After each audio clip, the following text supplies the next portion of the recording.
Soon.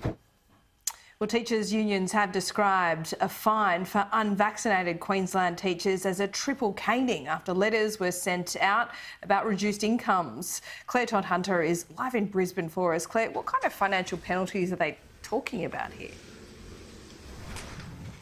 Well, it's understood these teachers will have their pay docked by $800 to $1,730 over a period of around 18 weeks based on their pay grade. Now, those letters were sent out earlier this week by Education Queensland to those affected teachers, telling them the financial penalty is for serious misconduct over the vaccine mandate, which already forced them to stand down from work without pay between last December and June this year. An excerpt from that letter reading, "Such an expectation is fundamental to the employment relationship, and your failure to comply is damaging to the trust and confidence placed in you.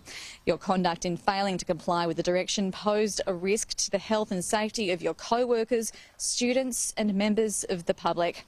And as you said, Laura, teachers' unions aren't happy about this at all because, of course, they have already been penalised by not being able to work for more than 6 months. They're saying this is a double penalty. It is an outrage. Our educators that work for the Department of Education are absolutely horrified that they're being punished financially a second time.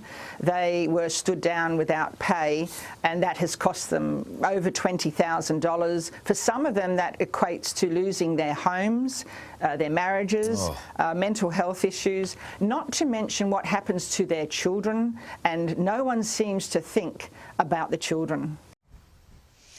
This measure is backed by federal government politicians, though. Annika Wells, who's a member for Lily on Brisbane's north side, has voiced her support this morning.